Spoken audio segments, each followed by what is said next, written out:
qarkut Tiranë, por u reflektua më vonë, ndoshta edhe nga presioni publik, sepse ishte anormale situata në cilën kandidat një force politike i kërkojnë Komisionit Qendror të Zgjedhjeve, konkretisht Kasit, që na jep drejtën o zotëri të rinumërojmë votat se i kemi parë të vjedhura në kuti, një pjesë të votave, për mua, për kandidat të tjerë, pra nuk është pasyra reale tek tabela e miratuar, dhe me një përgjigje idiote, jo kushtetuese, na u tha se kandidati nuk ka drejt, tha, që kërkoj, jo s'është normale, po s'është normale, më ka kushtetuta.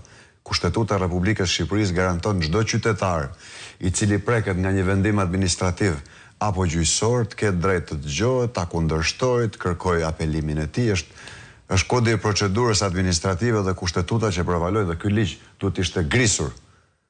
Problemi është që nuk ndodhi në kohë. Sot ndodhi, është një lajm i mirë, po dëgjoj që nuk pas kanë pranuar hapjen e materialeve zgjedhore, kjo nuk është një gjë e mirë, sigurisht do duhet bërë kujdes, sepse Komisioni Qendror i Zgjedhjeve është organ i regjimit, dhe organet e regjimit janë manipulator të procesit zgjedhor. Për mua është një nga arkitektët e shkatrimit zgjedhjeve KQZ-ja kësaj radhe, dhe PD-ja do duhet investohet më shumë në faktimin e real të patronazhimit të votës. E dini çfarë ka ndodhur në këtë vend? Dhe prova ja ku është. Në Shqipëri nuk jetojnë 2.4 milion shqiptarë.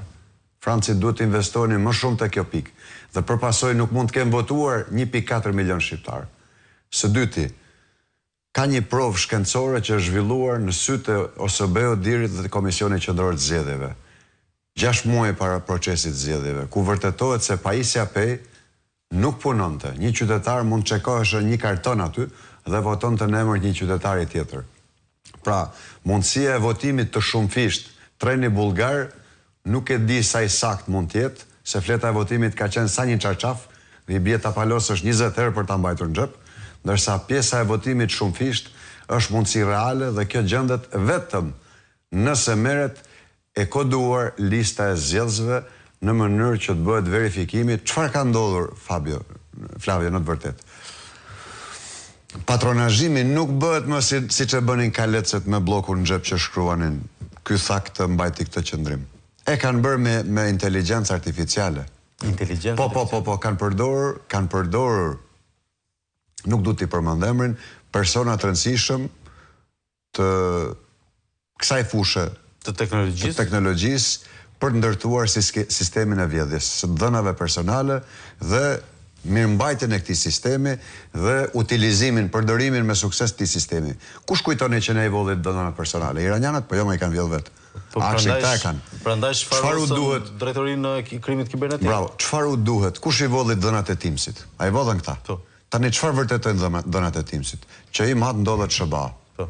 Dhe vërtetohet që ai s'ka votuar në Shqipëri se ka kërkuar votën e diasporës t'i shkojë me postë.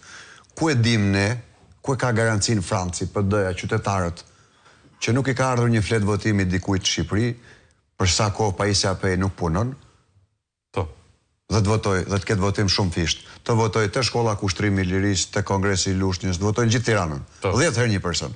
Në emër tënd, në emër tim, në emër të familjarëve tanë. Kjo është provë shkencore dhe dokumentohet se lë gjurmë sistemi.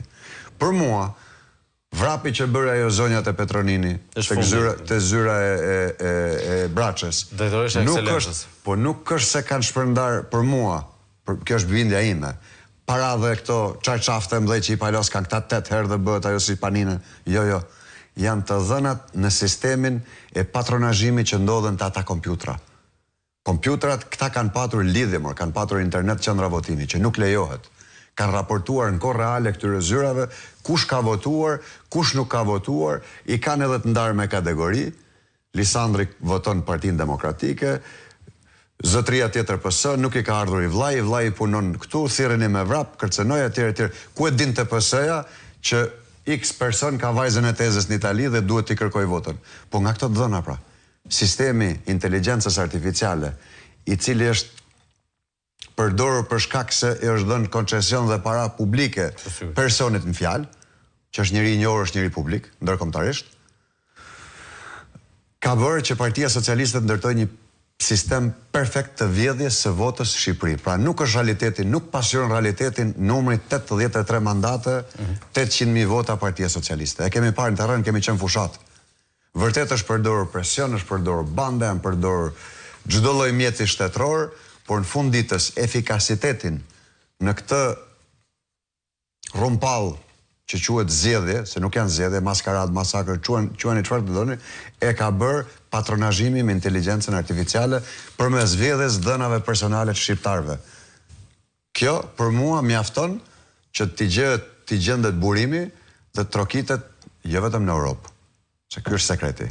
Në Shtetet e Bashkuara të Amerikës, po nuk monitoruam bashkë zgjedhjet, po nuk i audituam në kohë parashtatorit, i ftojmë betejën për zgjedhjet e lira. 2015 i ftuam shqiptarët. Në 2017 erdhi ekip Hoyt Brian I nga SBA-ja, McAllister nga Europa, për të negociuar diçka me qenë se Rama vjedhë të zgjedhjet. Të shtoj Shqipëria. 2019 e mbani mend vet, 2021 njësoj, 2023 njësoj, 2025 njësoj. Tani kjo betejë e Ilir Skënderbeu mbajti 25 vite Shqipërinë në luftë totale. Fituam ne. Megjithëse humnim kalat çdo ditë territor mbajtëm një zemër të Shqipërisë, por e hëngrëm 500 vjet. Kështu që këtu duhet një qartësi.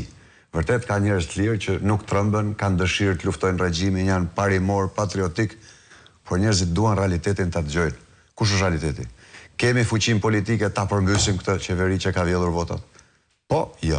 Tani, kjo është çështja.